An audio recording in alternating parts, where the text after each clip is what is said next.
आप भारत के गृह मंत्री अमित शाह जी कहते हैं वो भारत है या पाकिस्तान है, हमको मालूम नहीं हो रहा है। वो झंडे जो लहरा रहे हैं वो भारत है या पाकिस्तान है। तो हमको पहले प्रोसीजर डेमोक्रेसी पे विश्वास कर लेना पड़ेगा। ये नहीं कह सकते कि अगर भारतीय जनता पार्टी की सरकार लगातार उत्तर प्रदेश में 40% से ज़्यादा वोट ला रही है तो जरूर हिंदुत्व की पॉलिटिक्स होगी। शुरू की थी सर कि मोदियन कंसेंसस दैट डजंट मीन कि सर्वसम्मति, आम सहमति। हमारा तो काम है लोगों से मिलना, जो आज हमारे नहीं है उन्हें कल अपना बनाना। इसी नीति पे हमारा एक एक कार्यकर्ता, हमारा एक एक आदमी काम करता है। वही अदानी कैसे तेलंगाना में ठीक, कैसे वही अदानी गुजरात में ठीक, उसका जवाब दे देता हूँ।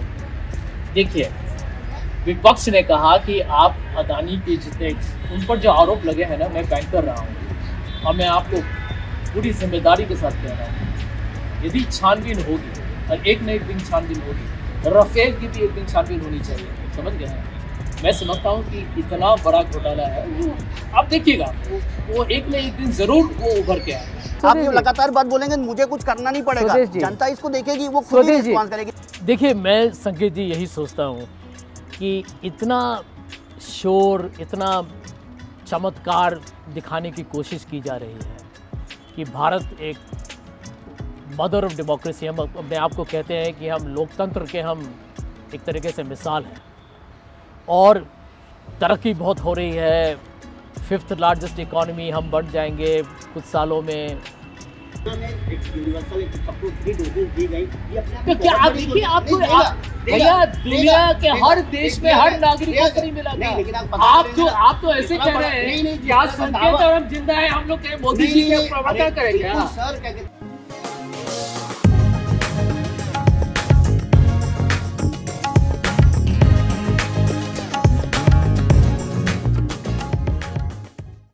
नमस्कार, द रेड माइक की इस विशेष प्रस्तुति में आपका स्वागत है। चुनावी सीज़न है, सिंहासन 24 का दौर है।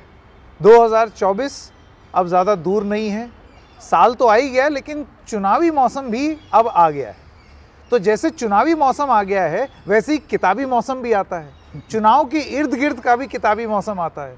तो मेरे पास 2 बड़ी रोचक किताबें आईं और उससे एक आइडिया जन्मा।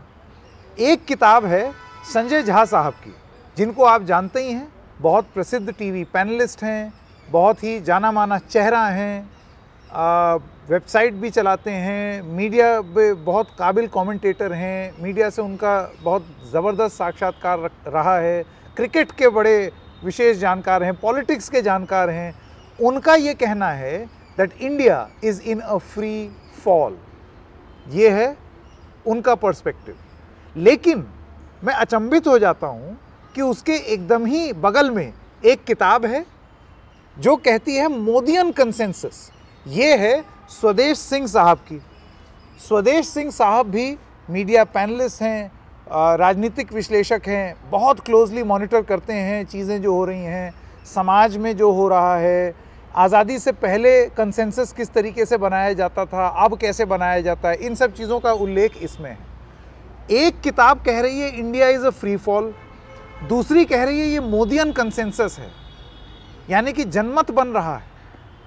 ये दोनों ही चीज़ें एक साथ कैसे हो रही हैं, यहीं से आइडिया जन्मा और दोनों ऑथर्स को द रेड माइक ने यहाँ पर बुला लिया है। तो संजय झा जी, आपका बहुत बहुत स्वागत द रेड माइक में। मैं आपको देना चाहता हूँ स्वदेश सिंह जी की किताब, ठीक है, और आपको देना चाहता हूं स्वदेश जी संजय झा जी की किताब। आप दोनों बधाई हो। आपको भी सर बहुत बहुत बधाई से शुभकामनाएं। तो आइए ये एक मुकाबला शुरू करते हैं, विचारों का आदान प्रदान, बिना चीखे चिल्लाए, एक सौम्य और मृदु अंदाज में, जैसे कि आप दोनों जिसके लिए जाने जाते हैं।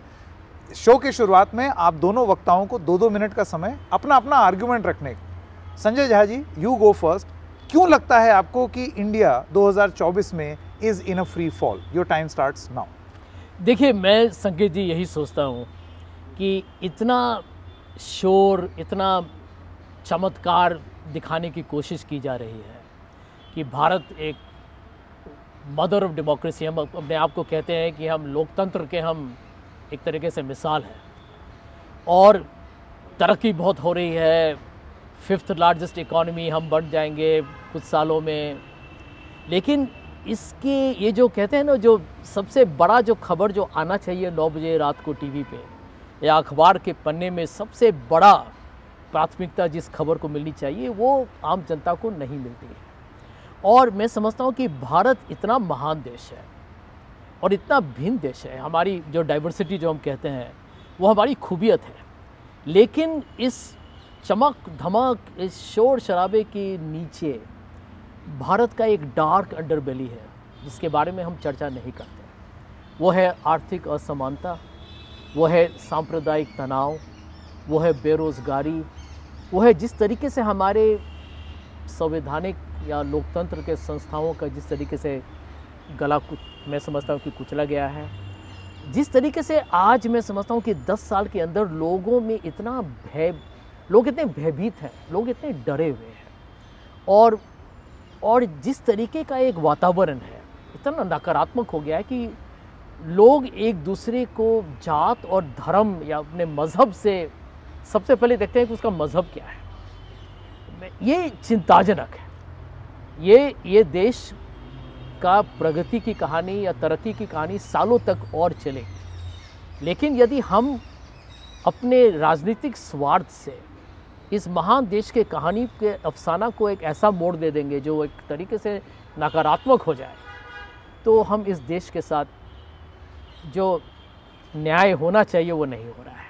इसलिए मैंने कहा कि इतनी किताब आ रही हैं जो कहते हैं कि जी अच्छे दिन आ गए, लेकिन आज तक तो लोग ये भी कहते हैं कि कोई लौटा दे मेरे बीते हुए दिन।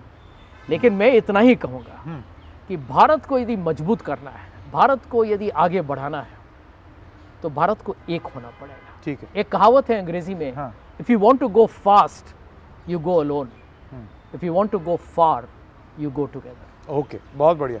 स्वदेश जी, अब आपके 2 मिनट का वक्तव्य, आपका समय शुरू होता है अब। तो जैसा कि संजय जी ने जहाँ से ख़त्म किया, मैं वहीं से शुरू करना कि if you want to go for to take people together, ऐसा विचार उन्होंने रखा है। तो मेरी पुस्तक भी कुछ इसी चीज़ के ऊपर है कि जो कोई समाज, कोई देश या कोई सभ्यता होती है, तो उसमें किसी विचार के इर्द गिर्द अगर एक साइजेबल नंबर, एक टेंजिबल नंबर, एक थ्रेशोल्ड क्रॉस कर जाता है तो एक कंसेंसस बनती है, आम सहमति। मैं सर्वसम्मति की बात नहीं करूँ, लोकतंत्र में बहुत आवश्यक भी नहीं है सर्वसम्मति हर मुद्दे पे, डायसेंटिक वॉइसेस होनी चाहिए, डिसएग्रीमेंट होना चाहिए। मैंने पिछले 150 साल में ऐसी 4 सहमतियाँ देखी, आम सहमति। उसको मैंने सिविलाइजेशनल कंसेंसस कहा है, उसको गांधीयन कंसेंसस कहा है, जो गांधी जी का समय है 20 से 43 का है। उसका नेहरू जी का एक बहुत समय रहा बड़ा, जिसको उनके बेटी और उनके पोते जो उन्होंने भी उसको आगे बढ़ाया, नेहरूवियन कंसेंसस। और चौथा मैंने कहा एक दौर ऐसा था जब सेकुलर कंसेंसस थी, आपको उसी भाषा में बात करनी होती थी, उसी तरह की राजनीति होती थी। फिर मेरा एक ऑब्जर्वेशन ये है, एक आर्गूमेंट ये है इस किताब का बेसिक, कि अभी इस देश में जिस प्रकार की राजनीति पिछले 10 साल में प्रधानमंत्री नरेंद्र मोदी जी ने की है, या जिस तरह की राजनीति हुई है, उसमें एक उनका बहुत बड़ा योगदान है। और उसके नाते 3 चीज़ों के इर्द गिर्द, जैसे नेहरूवियन कंसेंसस 3 चीज़ों के इर्द गिर्द थी, socialism, secularism and non alignment, वैसे ही मैंने कहा है कि कल्चरल रूटेडनेस की आपको यहाँ पे अपनी सिविलाइजेशनल हिस्ट्री पे प्राइड करके राजनीति में बात रखनी पड़ेगी, उस तरह की लैंग्वेज इस्तेमाल करनी पड़ेगी, उस तरह का एक्ट करना पड़ेगा, नोइंगली, अननोइंगली, विलिंगली, अनविलिंगली। तो हमें दिखाई पड़ता है कि सिर्फ बीजेपी नहीं, सिर्फ नॉन बीजेपी पार्टीज़ नहीं, इवन जो डायमेट्रिकली अपोजिट है बीजेपी के पार्टीज़, वो भी उस तरह की राजनीति करते नज़र हमें आ रहे हैं। इवन वो राजनीति से ट्रांसेंड कर गया, जिस तरह का सिनेमा बन रहा है, जिस तरह का लिटरेचर लिखा जा रहा है, आपको T3 पे, टर्मिनल 3 पे जिस तरह की किताबें चार्ट पे दिखाई पड़ेंगी फर्स्ट से 10th तक, तो उसको मैंने कल्चरल रूटेडनेस कहा है कि उस तरह की एक समझ बनी है कि जो राजेंद्र प्रसाद जी ने जिस तरह से पूजा की और सोमनाथ मंदिर का जीर्णोद्धार हुआ 1000 साल बाद, उसी प्रकार से प्रधानमंत्री भी प्राण प्रतिष्ठा करते हैं, करोड़ों लोग उनके साथ खड़े होते हैं।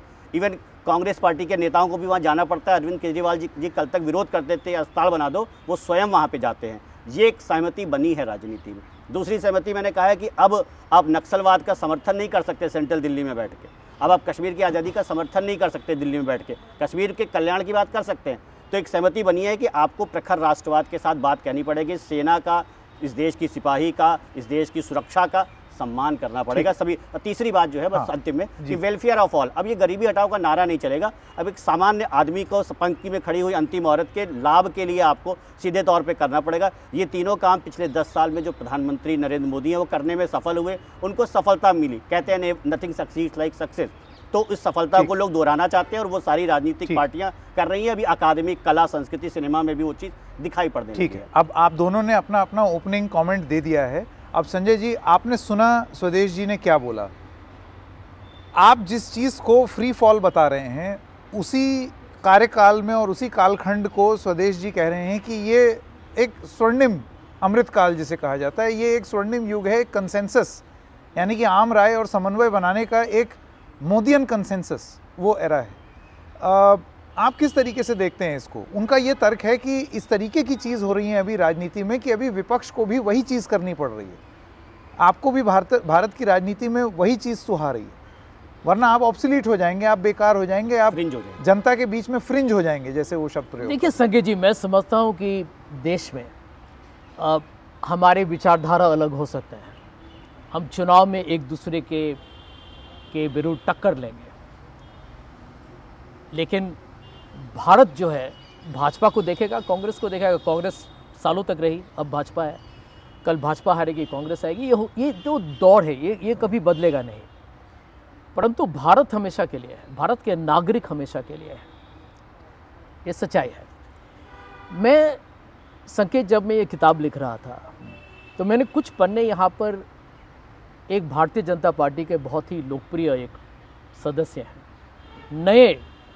नए संसद में, जिसका उद्घाटन किया गया मोदी जी से, और वहाँ पर इस शख्सियत ने ऐसा भाषण दिया जिसको मैं समझता हूँ कि स्वदेश जी आप भी मानेंगे कि मुझे लगा कि एक भारतीय होने के नाते शर्म से मेरा सर झुक गया। रमेश बिदूरी टिकट कट गई उनकी, टिकट कट गई।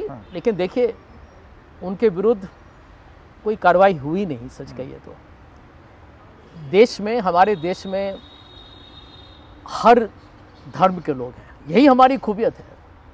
जो हम लोग जब पढ़ते थे स्कूल में, यूनिटी इन डाइवर्सिटी, आप वहाँ जाके संसद में आप चुने हुए नेता हैं, आप लॉ मेकर हैं, आपने ऐसे अभद्र भाषा का प्रयोग किया कि मैं तो उसको दोहरा भी नहीं सकता, कोई पारिवारिक व्यक्ति को सुनना भी नहीं चाहिए।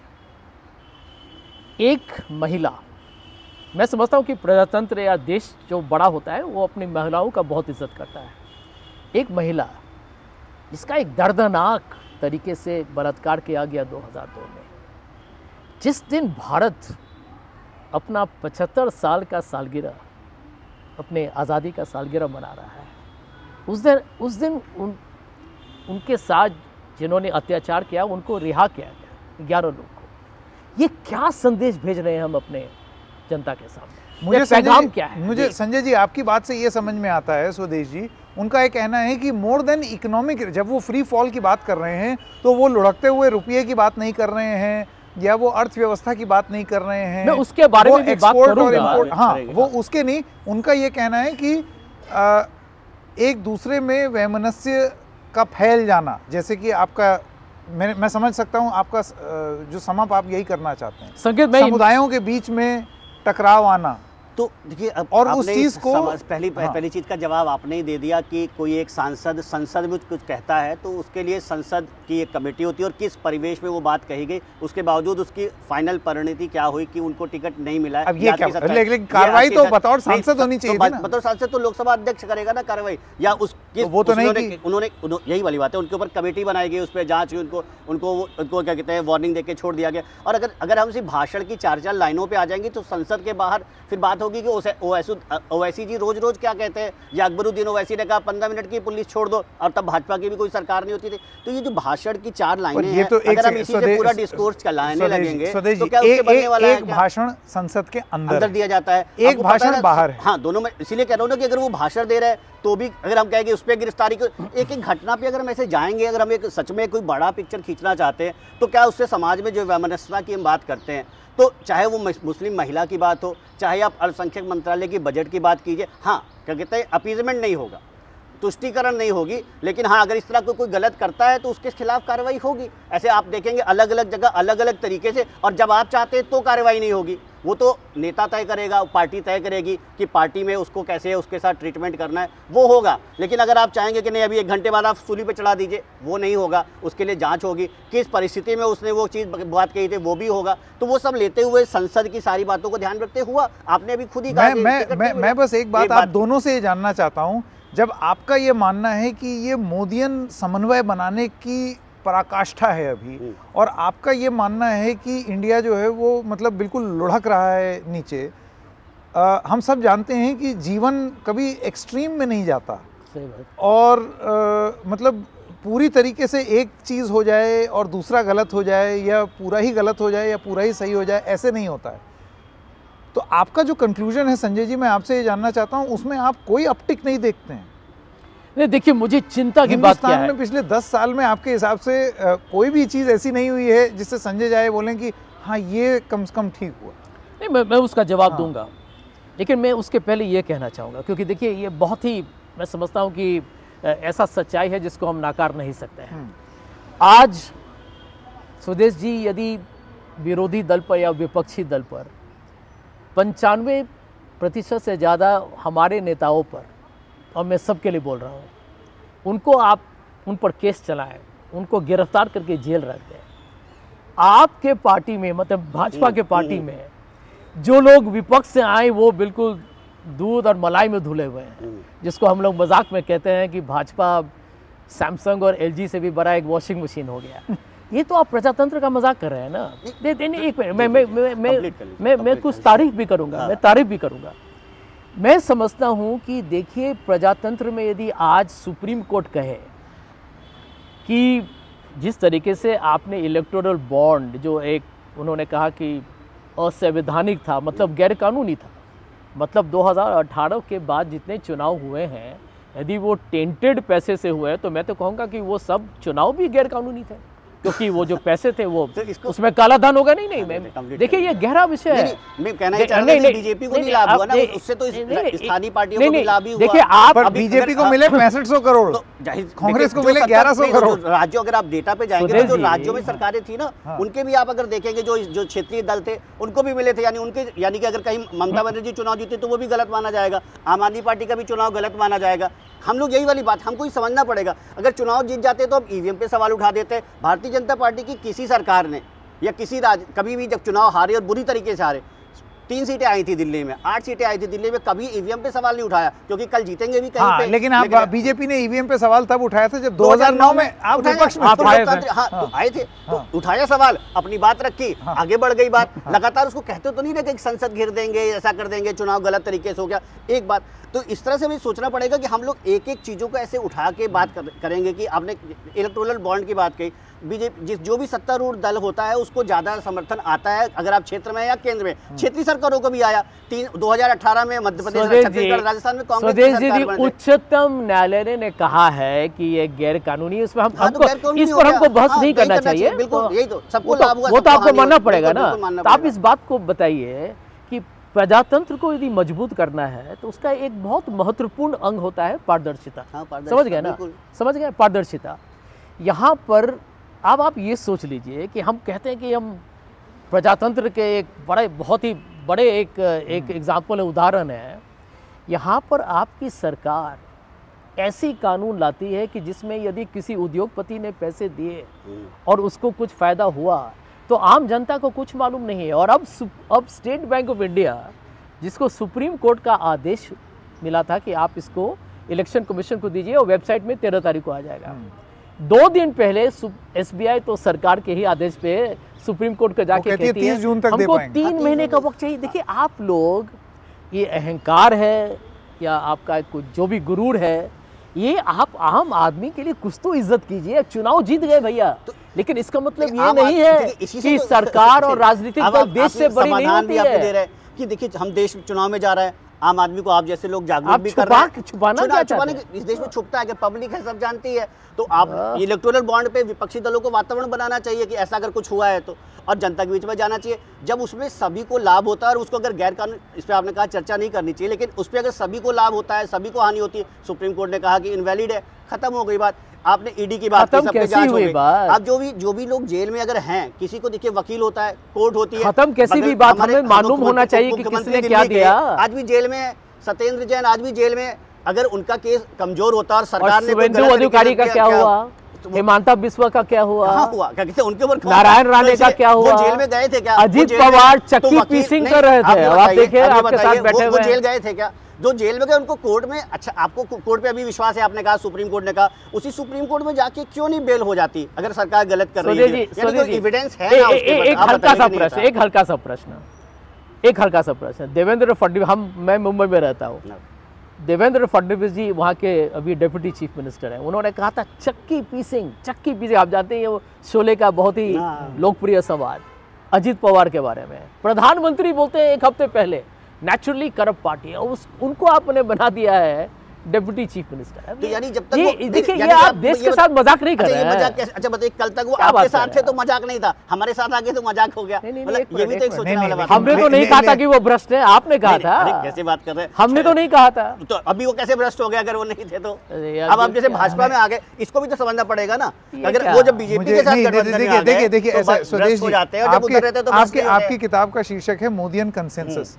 तो क्या हम ये मान लें कि कंसेंसस का एक तरीका ये भी है कि जब तक आप हमारे विरोध में हैं तब तक आप भ्रष्ट हैं? नहीं, और जब आप साथ में आ जाएंगे तो कंसेंसस बिल्ड हो जाएगा। नहीं, अगर यही वाली बात मैं कह रहा हूँ कि जब तक उधर है तो आप क्या कहते हैं, ये देखिए मैं कहना चाह रहा हूँ कि इससे थोड़ी आगे की बात है जो मोदियन कंसेंसस है ना। मैं कभी नहीं कह रहा हूँ कि सब लोग, एक साइजेबल नंबर, जब उस थ्रेशोल्ड के साथ आप डेमोक्रेसी में आगे बढ़ेंगे तो देश को आगे ले जाएंगे।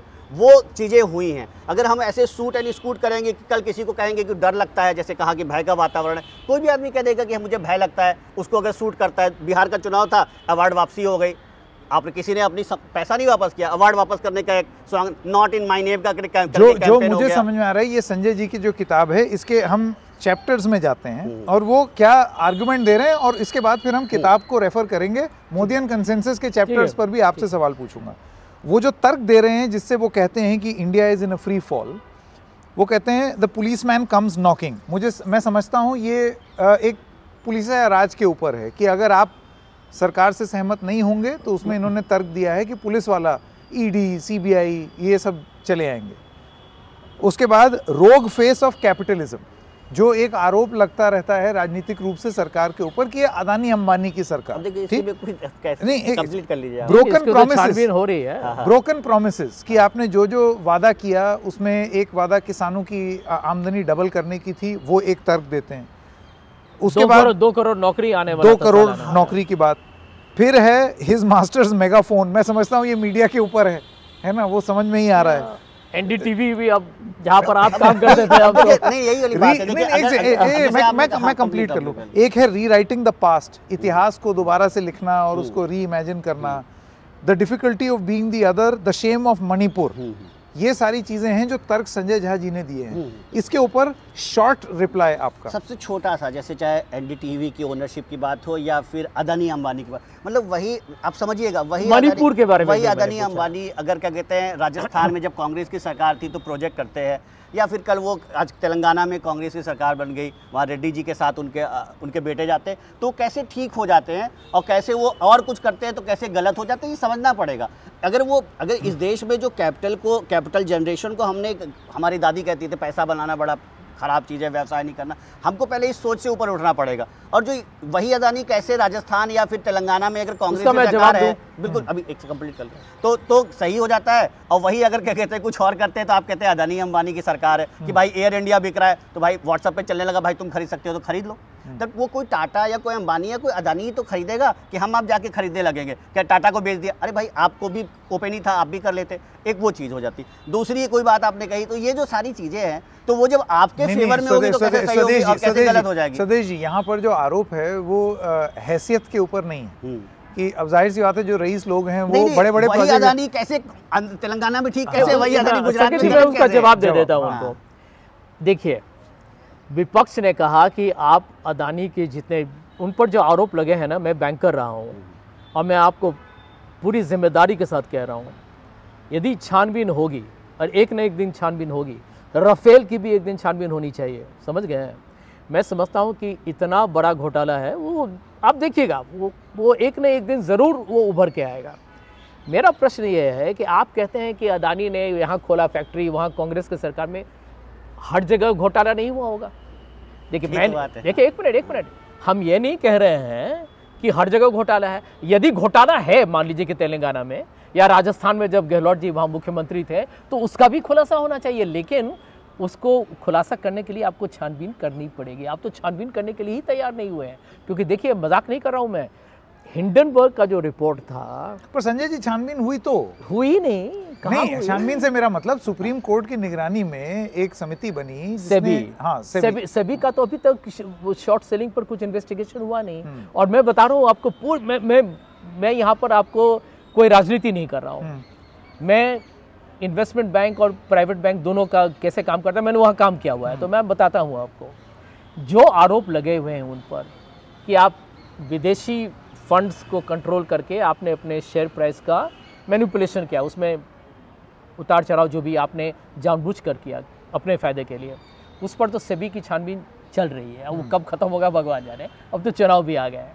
दूसरी बात कि वहाँ पर पैसा किसका है, आपका भाई वहाँ बैठा हुआ है या कौन है, आपका रिश्तेदार है, वो ताइवानीज इन्वेस्टर भी है, वो कौन है, क्या उसमें करतूतें किसने क्यों की है, इसका छानबीन तो वही नहीं है। This has to be a forensic investigation, it has not happen. इसलिए मैं कह रहा हूँ कि देखिए, आप मणिपुर के बारे में आपने नहीं कुछ कहा, किसी भी प्रजातंत्र में कोई भी प्रधानमंत्री या राष्ट्रपति चुनाव के लिए खड़ा भी नहीं होता यदि उसके देश के किसी एक क्षेत्र में या किसी भी कोने में एक दंगा होता जहाँ पर 150 से ज़्यादा लोगों की मृत्यु होती, ओके, जहाँ पर 50,000 या भगवान जाने कितने हज़ारों लोग बेघर हो चुके हैं, 8 महीने से ज़्यादा हो चुके हैं, प्रधानमंत्री वहाँ गए भी नहीं हैं, और आप कहते हैं कि ये देश मेरा परिवार है।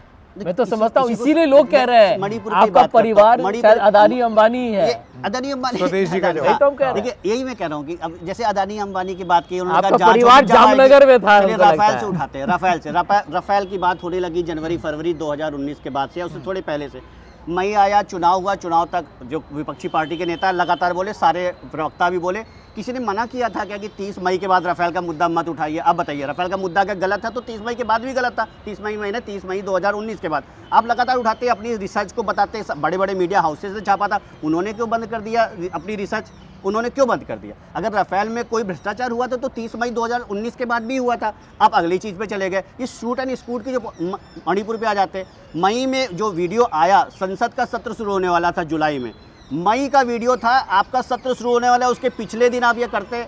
अब इस तरह की अगर राजनीति करेंगे उसके साथ तो मणिपुर की स्थिति क्या रही है हमें पहले पता। 80-80 दिन के ब्लॉकेट चला करते थे, कई हफ्ते के ब्लॉकेट। आप 5 साल में देखिए मणिपुर में कितना काम हुआ, उसके सैटेलाइट फोटो जारी किए गए हैं, वहाँ पे कितनी रोड बनी, उस पर हम चर्चा ही नहीं करना चाहते। हम अगर चीज़ों को सिर्फ ब्लैक एंड वाइट देखना चाहेंगे और सब कहेंगे सब ब्लैक हुआ है तो उससे समाधान नहीं निकलेगा। हमें नहीं, लेकिन अगर हम सारी चीजों को अगर ब्लैक एंड व्हाइट देख करके ये बोलें कि सब व्हाइट हुआ है, नहीं, ये नहीं बोल रहा हूं। आप कह रहे हैं कि वो देख रहे हैं सब ब्लैक हुआ है। नहीं, मैं बिल्कुल नहीं, ऐसा नहीं है। मैंने बात ही शुरू की थी सर कि मोदियन कंसेंसस दैट डजंट मीन कि सर्वसम्मति, आम सहमति। हमारा कोई काम है लोगों से मिलना, जो आज हमारे नहीं है उन्हें कल अपना बनाना। इसी नीति पे हमारा एक एक कार्यकर्ता, हमारा एक एक आदमी काम करता है कि जो आज नहीं है उसको लगातार बात करना। आज नहीं समझेगा कल समझेगा। हम लोग ऐसा कहते हैं कि जो आज दो ही तरह के लोग हैं दुनिया में, एक जो हमारा कार्यकर्ता है, जो कार्यकर्ता बनने वाला है। इस नीति से काम करते हैं। तो जिसको हम नहीं समझा पाए उसको कल समझाएंगे, जो नहीं समझा उसको परसों समझाएंगे। और आपने देखा है कि दो सीटों से पार्टी 303 सीट पे आ गई, और जैसा देश में वातावरण है,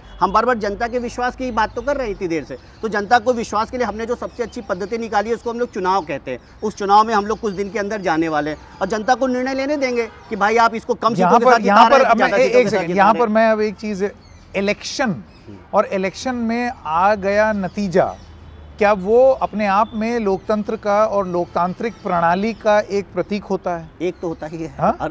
एक तरीका है। See, elections are a means to an end in a democracy, not the end itself. This is what we have decided through our constitution sir. हमने यही तो 26 जनवरी 1950 को ऐसा ही तय किया था। संकेत देने एक मिनट, ठीक है। आप यहाँ पर संविधान के बारे में बोला है आपने सुदेश जी, तो इलेक्शन तो रशिया में भी होता है, पुतिन जी के नॉर्थ कोरिया में भी होता है। देखिए, सुनिए, एक मिनट, आपने संविधान के बारे में बात कहा, तो संविधान में तो सेक्युलर भी है। आज आप लोग धर्मनिरपेक्षता को एक मजाक बना दिए हैं कि आजकल मैं लिबरल लोगों से मिलता हूँ। नहीं, एक मिनट, लोग सेक्युलर बोलने में लोगों को लोग हिचकिचा जाते हैं। उनका एक तरीके से, सुनिए, लोगों को होगा लगता है कि ये। ऐसा दुविधा या कशमकश है कि हम कैसे बोले सेक्युलर, मतलब ये शब्द मेरी शब्द किताब का बदनाम हिस्सा हो है, गया। मैं सब बदनाम हो गया है। संकेत से किताब में एक है, मिनट, काफी लंबा है। अब आप इस बात पर गौर कीजिए कि यहाँ पर जो लोग प्राण प्रतिष्ठा में नहीं गए, जो भी नहीं गए, जो भी उनका निजी कारण हो, आप लोगों के जो प्रवक्ता हैं, जो राजनीतिक दल हैं, लोगों को कहा कि ये तो हिंदू विरोधी है। भाई साहब एक बात बताएं, भाजपा और आरएसएस को किसने बना दिया हिंदू धर्म महान धर्म है? आप भी हिंदू हैं, हम तीनों लोग यहाँ हिंदू हैं। हाँ? हम लोगों हम तो अयोध्या के हैं। हाँ, हम तो अयोध्या के हैं। मैं भी उसी क्षेत्र का हाँ, हूँ। ठीक है। हमारे घर में आप मेरी तो ससुराल के हैं। हम बता रहे हैं, हमारे घर में मंदिर है। आज भी मेरे घर में, बम्बई में मेरे घर में एक मंदिर पिताजी के है। इलाके और से हम जब छोटे थे तो पिताजी घर में ओम जय जगदीश हरे हर रोज रात को हुआ करता था। लेकिन मैं ये प्रश्न पूछना चाहता हूँ कि आरएसएस और बीजेपी को हिंदू धर्म, जो मैं समझता हूँ कि प्रेम, संवेदनशील, एकता, यही हमारी विशेषता है, समझे ना। यहाँ पर आरएसएस और भाजपा ये कहती है कि हम सर्टिफिकेट देंगे कि कौन हिंदू है, हम कौन नहीं कहते, हिंदू आप विरोधी। सुनिए, आपको रखवाला और ठेकेदार कौन बना दिया? आप देखिए, बहुत बड़ा फर्क है। आप लोग हिंदुत्व जो है, जो मैं समझता हूँ कि एक तरीके से एक राजनीतिक एक मूवमेंट है कि हमको वोट जीतना है, क्योंकि हिंदू धर्म तो हज़ारों साल पुराना है। हिंदुत्व तो 1923 में सावरकर जी ने कहा था। बहुत फ़र्क है दोनों में। तो मैं समझता हूँ कि ये आप लोग, जो आपने शुरू में कहा था ना, संस्कार, संस्कृति, एक कल्चरल रूटेडनेस, भारत का कल्चरल रूटेडनेस जो है, कल्चरल नेशनलिज्म एक धर्म को नेशनलिज्म नहीं है। वो नेशनलिज्म हमने जब 1947 में जो हमने माना था कि हमारा संविधान, हमारा लोकतंत्र ऐसा होगा, हमने यही सोचा था कि हर धर्म के लोग, हर जाति के लोग एक होंगे। और संगीत जी एक बात कहें हमको, हम लोग देश में धार्मिक ध्रुवीकरण के बारे में बहुत बात करते हैं, लेकिन जात को लेके जिस तरीके से भारत में दलितों के साथ और आदिवासी के साथ जितना अत्याचार होता है, जितने जुल्म होते हैं, उस पर ज़्यादा गौर नहीं किया जाता है। और मैं समझता हूँ कि इस पर आपकी टिप्पणी बहुत ही अहम है, क्योंकि देखिए, एक तरफ आप अल्पसंख्यकों के विरुद्ध काफ़ी आक्रोश आप लोगों ने प्रकट किया है, इसको आप नज़रअंदाज नहीं कर सकते। आज आप पूछ लीजिए, मैं एक कहानी बताना चाहूँगा। मेरे कंपनी में एक बहुत ही शानदार हमारे एक कार्यकर्ता थे, बहुत ही बेहतरीन एम्प्लॉय थे हमारे, मुसलमान। वो घर जाने में उनको देरी हो गई। उनकी माँ ने उनको बहुत सारे फ़ोन किए कि तुम हो कहाँ। उनको लगा कि मेरी माँ इतनी चिंतित क्यों है। आज वो नौकरी छोड़ के वो कहीं और चले गए हैं, और मैंने उनको रोका भी नहीं, क्योंकि उनके मन में, उनके दिल के अंदर एक डर था। उन्होंने देखा कि उनके परिवार के अंदर एक भय था कि कोई लेट आ रहा है घर, उसी को लेकर चिंता।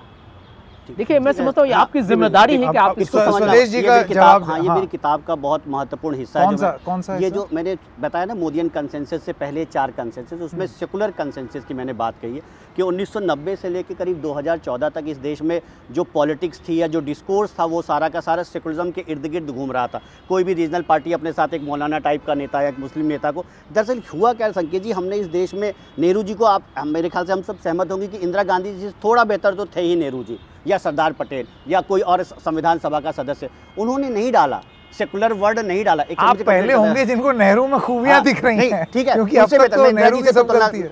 नहीं, बहुत सारा नेशन बिल्डिंग में बहुत कंट्रीब्यूशन है, उसको मैं हर फोरम से कह सकता हूँ, उसमें कोई दिक्कत की बात नहीं है। तो इंदिरा जी ने डाला 1976 में, जब सामने कोई विपक्ष नहीं था, देश में इमरजेंसी लगी हुई थी, सेकुलर वर्ड। नेहरू जी ने डाला क्योंकि हमने आर्टिकल 14 में राइट टू इक्वालिटी की बात कर दी, 15-16 में कह दिया there would be no discrimination in the name of caste, religion and all that, सब कह दिया। 28, 29, 30 में माइनॉरिटी राइट्स की। तो सेकुलरिज्म की सबसे सिंपलेस्ट डिफिनीशन है separation of state and religion. हमारे यहाँ कभी साथ था नहीं, तो ये डिफिनीशन अप्लाई नहीं होती। दूसरा है कि equal respect for all the religions, हमने वो करने की कोशिश की, उसमें क्या हुआ अभी मैं उसके ऊपर आता हूँ। तीसरा है प्रोटेक्शन ऑफ माइनॉरिटी राइट। चौथा क्या हो गया, जो हमारा प्रोटेक्शन ऑफ माइनॉरिटी राइट था, वो दरअसल बदल गया अपीजमेंट ऑफ मुस्लिम। ये जो 90 से लेके और 2014 तक का समय है, हमने इसमें सेकुलरिज्म को एक बहुत ही अलग दिशा में हमारा पूरा जो पॉलिटिकल डिस्कोर्स था वो लेके चला गया। इसीलिए जो भाजपा के नेता थे लाल कृष्ण आडवाणी जी, उन्होंने कहा सूडो सेकुलरिज्म, पब्लिक ने वो शब्द बाई किया कि हाँ एक समाज का एक तबका है जो दरअसल सेकुलरिज्म के नाम पे सूडो सेकुलरिज्म की राजनीति कर रहा है। ये जो 12-14% का वीटो है उसकी राजनीति कर रहा है। और देश में आपने देखा, इसीलिए मैंने उसके 2 पाए जो बताए, 2 पिलर, एक ये बताया है कि वो क्या कहते हैं इंस्टेबिलिटी की पॉलिटिक्स हुई, और एक क्या कहते हैं अपीजमेंट की पॉलिटिक्स हुई। कि भाई दिवाली, अगर आप एक नेता हैं आपको सभी धर्म के त्यौहार मनाने चाहिए। किसने कहा कि आप इफ्तार कीजिए और वो पहन के आप घूमिए? किसने आपको कहा कि आप मानसरोवर के लिए सब्सिडी मत दीजिए, तीर्थ दर्शन के लिए मत दीजिए, सिर्फ हज के लिए सब्सिडी दीजिए? आप पोप वहाँ वेटिकन जाने के लिए भी देते, या आप गुरुद्वारे? तो मैं कहना ये चाहता हूँ सर, लेट मी कंप्लीट। तो जब आप उस तरह से सेकुलरिज्म की पॉलिटिक्स को इस कदर ले गए तो मैं बिल्कुल कहूँगा कि एक उसका रिएक्शन हुआ, एक वोट बैंक की पॉलिटिक्स ऐसी भी खड़ी हुई जिसको आप हिंदू वोट बैंक भी कर सकते हैं, और उसका लाभार्थी शायद कांग्रेस भी हो जाती, क्योंकि राजू जी ने तो ताला खुलवाया था लेकिन वो उसको कंटिन्यू नहीं कर पाए। स्वदेश जी, मेरा सवाल, इससे पहले संजय जी आप बोलें। स्वदेश जी, आपको नहीं लगता है कि आपके माइनॉरिटी अपीजमेंट के चार्ज का counter majority prosecution sentiment politics नहीं हो सकती? नहीं कि जो बहुसंख्यक समुदाय है उसके साथ कितनी प्रताड़ना हुई, और वो 10 साल से वो डिस्कोर्स जो है वो हम चुनाव दर चुनाव नहीं, देखिए यही तो चुनाव एक तरीका होता है लोकतंत्र का ना, बैरोमीटर होता है। हाँ। और उसमें नापना भी चाहिए वो। और आपकी बात से भी मैं थोड़ा सहमत हो जाता हूँ। उसके अलावा भी होता है कि लोकतंत्र के अलावा सब्सटेंसिव डेमोक्रेसी भी कहते हैं, प्रोसीजरल डेमोक्रेसी। तो हमको पहले प्रोसीजरल डेमोक्रेसी पे विश्वास कर लेना पड़ेगा। ये नहीं कह सकते कि अगर भारतीय जनता पार्टी की सरकार लगातार उत्तर प्रदेश में 40% से ज़्यादा वोट ला रही है तो जरूर हिंदुत्व की पॉलिटिक्स होगी। यहाँ पर मैंने एक बात और कही है किताब में, और उस पर हम लोग को विचार करना चाहिए कि अगर आपको भारतीय जनता पार्टी की राजनीति को समझना है या नरेंद्र मोदी जी की राजनीति को समझना है तो सिर्फ हिंदुत्व के पॉलिटिक्स से समझा नहीं जा सकता। ये मेरा बेसिक आर्गुमेंट ये भी है कि आपको उसके साथ साथ एक बीजेपी या आरएसएस का एक बेसिक प्रिंसिपल और है, आइडियोलॉजिकल प्रिंसिपल, उसको कहते हैं अंत्योदय। दीनदयाल उपाध्याय जी ने दिया था। बहुत से ऐसे राज्य है देश के, हिमाचल प्रदेश है, राजस्थान है, वहाँ पे कोई हिंदुत्व, वहाँ कोई मुस्लिम पॉपुलेशन होती ही नहीं। अगर आपको लगता है सिर्फ हिंदू मुस्लिम पोलराइजेशन के कारण बीजेपी को जीत आती है, उसके साथ साथ आपको उसकी ऑर्गेनाइजेशनल मशीनरी पे बात करनी पड़ेगी, उसकी टेक्नोलॉजी पे बात करनी पड़ेगी, और एक लीडर का करिश्मा होता है। किसी कांग्रेस में भी लीडर का करिश्मा रहा है और उस पर लोग वोट उसके लिए करते थे। और वो आज के डेट में वो मोमेंटम बीजेपी के साथ, वो मोमेंटम बीजेपी के साथ है, वो लीडरशिप के साथ नहीं दिखता। आप देख लीजिए, किसी ने माना तो मैं आपको जवाब देता हूँ। उत्तराखंड में घरों के बाहर एक पोस्टर लगाया जाता है कि आप लोग निकल जाइए, क्या वो सही है? नहीं, अगर ऐसा लगाया तो सरकार लगाती है तो बिल्कुल गलत है। लेकिन अगर समाज के लोग ही लगाते हैं ऐसा तो फिर वहाँ पे समाज होता है। हमको बोलने दीजिए। धर्म संसद में, जंतर मंतर में, यहाँ से ज़्यादा दूर नहीं, हरिद्वार में खुलेआम एक धर्म के लोगों की हत्या का एक ऐलान किया जाता है, क्या वो सही है? सुनिए मेरी बात। वायनाड में जहाँ पर राहुल गांधी जी ने अपने चुनाव लड़े थे, वहाँ भारत के गृह मंत्री अमित शाह जी कहते हैं वो भारत है या पाकिस्तान है हमको मालूम नहीं हो रहा है। वो झंडे जो लहरा रहे हैं वो भारत है या पाकिस्तान है उनको मालूम नहीं है। ये इंडिया के होम मिनिस्टर कहते हैं, जबकि दुनिया कहता है कि केरला को क्या बोलते हैं? केरला को लोग बोलते हैं as a paradise, god's paradise. वहाँ पर आपने, और जो ऐसा एक राज्य है जहाँ पर हिंदू मुसलमान क्रिश्चियन सब एक साथ रहते हैं, गॉड्स ओन कंट्री, वहाँ पर गृह मंत्री वो कहते हैं। मैं समझता हूँ कि देखिए इस पर गौर कीजिए आप। 1947 में सेक्युलर वर्ड कॉन्स्टिट्यूशन में नहीं था, आपने सही कहा, मानते हैं। लेकिन जब बाबा साहब अम्बेडकर, नेहरू जी, जब सब लोग मिलकर जो संविधान को तैयार किया उन्होंने, उसके जो कहते हैं ना स्पिरिट में सेक्युलरिज्म था। हर चीज़ लिख के नहीं कहा जाता, ये आप समझिए इस बात पर। तो ये कहना कि सेक्युलरिज्म आ गया, आडवाणी जी ने कहा सूडो सेक्युलर, आपने तो मजाक उड़ाया देश के इतने अल्पसंख्यकों का। क्योंकि हमें ये गर्व के साथ, हमें सुनिए हमें गर्व के साथ कहना चाहिए था कि ये इतना महान देश है जहाँ पर अमर अकबर एंथनी जैसा फिल्म बनता था। आज मैं आपको चुनौती देता हूँ, बॉलीवुड का कोई भी निर्माता निर्देशक अमर अकबर एंथनी फिल्म नहीं बना पाएगा। नहीं तो क्यों नहीं बना रहे? एक सवाल ये बना, हिम्मत नहीं है किसी का। क्या होगा? हम बताइए, सुनिए मेरी बात। आज ये हालात है, पठान फिल्म आया 1000 करोड़ से ज्यादा का बिजनेस कर रहा है। आप अमर अकबर अरे अंजनी की आपने बात कर रहे पठान हैं। फिल्म के बारे में 1000 चर्चा करोड़ किया, का बिजनेस सुनिए, किया।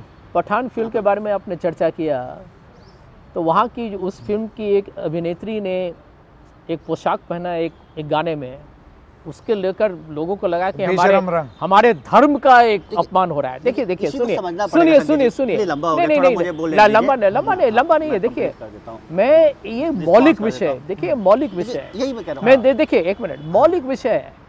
आपका राजनीति विभाजक हो चुका है, उसका परिणाम विस्फोटक हो सकता है, क्योंकि आप विपक्ष को कहते हैं टुकड़े टुकड़े गैंग, लेकिन जो सबसे बड़ा टुकड़े टुकड़े राजनीति है वो आप कर रहे हैं। इसीलिए जैसे जहाँ से इन्होंने शुरू किया 1947 में, जो जिन लोगों ने बनाया हमारे कॉन्स्टिट्यूशनल फोर फादर्स थे, सेकुलरिज्म नहीं डाला था, वर्ड एंड स्पीड में था। उसी वर्ड एंड स्पीड के सर 1900 नेहरू जी के समय नहीं हुआ उतना, इंदिरा जी के समय चाहे पंजाब में जो हुआ, भिंडरवाले के समय जो हुआ, या फरुखुद्दीन अली अहमद असम में जो हुआ, या फिर कहीं और कुछ हुआ, हमने जिस तरह की राजनीति सेकुलरिज्म के नाम पे की, सेकुलरिज्म अच्छा रहा और सेकुलरिज्म अच्छा है। पंथ निरपेक्षता, हमारे स्टेट का कोई ऑफिशियल रिलीजन नहीं होगा, development of all, appeasement of none, ये हमारी बेसिक पॉलिसी है। लेकिन अगर आप सेकुलरिज्म के नाम पे किसी और धर्म विशेष को ही अगर लगातार करेंगे तो आपको क्या लगता है समाज सोया रहेगा? समाज अपना रिस्पॉन्स करेगा और अपने तरीके से करेगा, वही समाज में हुआ। किसी ने, जनता दल भी था उस समय, जनता दल को समर्थन भी था, जनता दल को ही ज़्यादा 89 में वोट्स आए कांग्रेस के बाद, लेकिन क्यों बीजेपी को ही समर्थन मिलता चला गया? तो सिर्फ ऑर्गेनाइजेशनल मशीनरी के कारण, कि वो इंटैक्ट रही, लीडरशिप क्लियर थी अटल बिहारी वाजपेयी अडवाणी के साथ। तो ये सिर्फ इसको अगर हम सिर्फ इसको, जैसे इन्होंने कहा कि धर्म संसद हुई, फिर सरतन से जुदा, आज की तारीख में ऐसे बहुत से लोग हैं जो हिंदू धर्म और उनकी देवी देवताओं को खिलाफ कॉमेडी करके घूमते हैं, और हम लोग भी उसको देखते हैं, आप भी देखते हैं, लेकिन एक नेता ने कुछ बोला आज की तारीख में वो दिखाई नहीं पड़ रही है। तो ये जो सारी चीज़ें हैं, इसको हमें समझना पड़ेगा। अगर आप देखिए, हम अगर एक मॉडर्न स्टेट बनाना चाहते हैं तो हमें, चाहे आप हो गए, हम हो गए, आप हो गए, आप अगर एक ही तरह से बात करेंगे कि ये धर्म संसद हुई, तो अगर आप साथ में ये भी कहते हैं ना कि स्वदेश जी बुलंदशहर में भी कुछ लाख लोग इकट्ठे हुए, उन्होंने सर तन से जुदा की बात की, तो मुझे बड़ा अच्छा लगता है। आप ये लगातार बात बोलेंगे, मुझे कुछ करना नहीं पड़ेगा, जनता इसको देखेगी, वो खुद ही रिस्पॉन्स करेगी। अरे संजय झा जी लगातार एक ही बात का समर्थन करते क्यों चले गए, और एक ही का विरोध करते क्यों चले गए, ये सब समझना पड़ेगा। एक सेकंड, तो आपने कहा, तो ये सेकुलरिज्म की बात हो गई। उसी प्रकार से जो दूसरी बातें भी आप कर रहे हैं, अगर आप हमको, और मॉडर्न स्टेट बनाने की तो बात हुई थी 26 जनवरी 1950 को संविधान के माध्यम से, कि यही सबसे बड़ी हमारी किताब है। आपने बिटवीन द लाइंस एएमयू और जामिया, उसको सेंट्रल यूनिवर्सिटी है जेएनयू और डीयू की तरह, उसको माइनॉरिटी स्टेटस भी दे दिया, सेंट्रल गवर्नमेंट के फंड भी मिलते हैं। तो ये जो अपीजमेंट की पॉलिटिक्स होती है, कोई दिक्कत नहीं, आपने उसको दिया था, 4 इंस्टीट्यूशंस को और भी दे देते। ये जो हम जब ये जो सेलेक्टिव जवाब देने दीजिए, तो उससे क्या कहते हैं, थोड़ा सा ना समाज में अपने आप ही रिएक्शन आता है, और सामने उसके विकल्प के रूप में कोई आ जाता है। वो बीजेपी नहीं, वो कोई हो सकता है, इसको समझना पड़ेगा। हम जब तक नहीं समझेंगे, ये मेरी किताब में ये बहुत स्पष्ट रूप से मेंशन है कि इसको, अगर इसको हमें समझना है कि आप पॉलिटिक्स ऑफ सेकुलरिज्म जो करते आए, क्योंकि नेहरूवियन कंसेंसस के 3 पाए थे, सोशलिज्म खत्म हो गया, नॉन अलाइनमेंट खत्म हो गया, अब सोशलिज्म खत्म हो गया, सोशलिज्म 1990 क्योंकि क्रोनी कैपिटलिज्म आ गया, इसीलिए 90 में खत्म हो गया भाई। आपका क्रोनी कैपिटलिज्म आ गया, नरसिम्हा राव जी लेके आए तब खत्म हो गया। मुझे बात है, आप 80 करोड़ लोगों को राशन दे रहे हैं, एक भी घटना मिली आपको? एक भी घटना मिली नहीं? तो फिर ये आप मुझे ये बताइए कि मेरा ये कहना है कि फिर ये भी वेलफेयर स्टेट और सोशलिज्म का ही एक प्रतीक है। तो फिर आप और पिछली सरकारों में फर्क क्या है? मेरा ये कहना है कि ये कंक्लूड करना कि अब बहुत ड्रामेटिकली कुछ अलग हो गया है पहले से। हाँ, क्योंकि जैसे अभी हम लोग सिर्फ क्योंकि धर्म की राजनीति जरा ज्यादा बात कर रहे हैं, मैं मानूंगा अगर आप एक न्यूज आइटम सिंगल कॉलम का, या कोई अगर एक लाइन दिखा देंगे ना, टिकर चलता है कि किसी को राशन देते समय धार्मिक रूप से पक्षपात हुआ, किसी को आवाज देते हुए पक्षपात हुआ, किसी को टॉयलेट देते समय धार्मिक या जातीय रूप से पक्षपात हुआ, तो ये भाजपा का लास्ट राउंड, ये भाजपा का जो प्रचार है वो बहुत ही कमजोर पैरों पे खड़ा है। क्या आपको लगता है कि आप फूड ग्रेन्स आप डिस्ट्रीब्यूट करेंगे, आप कहेंगे कि ये सिर्फ हिंदू धर्म को मिलेगा? तो वो तो सुप्रीम कोर्ट से कह रहा हूं, सुनिए, वो तो असंवैधानिक हो जाएगा, गैर कानूनी हो जाएगा, वो चलेगा ही नहीं। तो आप किसी पर एहसान नहीं कर रहे हैं, आपको क्या राशन दे रहे हैं? आप सुनिए 1 मिनट, ये इतना अहंकार या गुरूर या घमंड अच्छा नहीं है। आप जो है, सुनिए, आपकी, सुनिए 1 मिनट, आपकी जिम्मेदारी वो मोदी जी के पॉकेट से नहीं आ रहा है, समझे ना? वो हम लोग टैक्स पे कर रहे हैं, आपके पैसे, हम सब लोगों के पैसों से ही वो डिस्ट्रीब्यूशन हो रहा है। आप उसका राजनीतिक फायदा उठाते हैं, वो दूसरी बात है, उसमें हम टिप्पणी नहीं करेंगे। लेकिन एक बात संकेत जी, ये 10 बार इन्होंने कहा है कि माइनॉरिटी अपीजमेंट। मैं समझता हूँ कि भारतीय जनता पार्टी की सफलता के पीछे यहाँ पर विपक्षी दल कमजोर रहे हैं। मैं मानने के लिए तैयार हूँ। चलिए, कंसेंसस हुआ, कंसेंसस हुआ। देखिए, सबसे बड़ा दुष्प्रचार और झूठ यही है, यदि आज माइनॉरिटी अपीजमेंट होता तो आज मुसलमान, ज़्यादा करके मुसलमान और भी माइनॉरिटीज़ हैं, वो इतने गरीब नहीं होते। आज मुसलमान, आपको आंकड़े देखे हैं आपने, कितने मुसलमान नहीं, इसके तो दो तर्क होते हैं संजय जी, या तो अपीजमेंट हुआ और या तो अपीजमेंट हुआ और बहुत ही खराब तरीके से हुआ कि उसका कोई लाभ नहीं पहुंचा, राजनीतिक लाभ भले ही पहुंचा, सोशल जस्टिस नहीं हुआ, सोशल जस्टिस नहीं हुआ, इकोनॉमिक जस्टिस नहीं हुआ है। क्योंकि देखिए, साचार कमेटी का तो रिपोर्ट ही आया था 2006 या 7 के उस बात। सुनिए इस बात पर गौर कीजिए। यदि आप लोग माइनॉरिटी अपीजमेंट करते हैं और फिर इस बात को स्वीकार कीजिए फिर आप कि आज कितने माइनॉरिटीज़, कितने मुसलमान आईएएस में हैं, जुडिशरी में हैं, पुलिस सर्विस में हैं, गवर्नमेंट जॉब्स में हैं, टीचर्स में, कुछ नहीं, 2-3%, और उनका कितना, उनका जनसंख्या कितना है, 14%।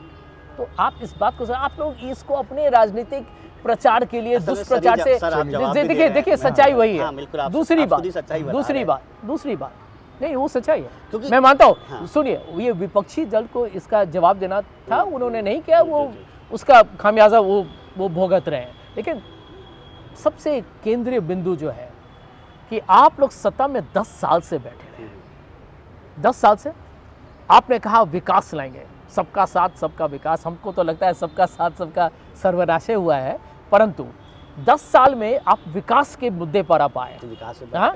10 साल में आपका औसत जीडीपी का है, यूपीए से कम है। यूपीए का 7.8 था, आपका 5.9। जैसे आपकी अपनी सरकार में जो पूर्व वित्त मंत्री थे सुभाष गर्ग, उन्होंने रेड माइक के एक इंटरव्यू में कहा है कि ये this is the lowest ever GDP growth since 1991। और देखिए, मैं समझता हूँ कि सबसे, मोदी जी जब प्रधानमंत्री हैं, जब वो कहते हैं जीडीपी में ये बन जाएंगे, लेकिन मोदी जी ये नहीं कहते कि पर कैपिटा इनकम में, जिससे गरीब का क्या हाल है, उसमें 140 हमारा स्थान है।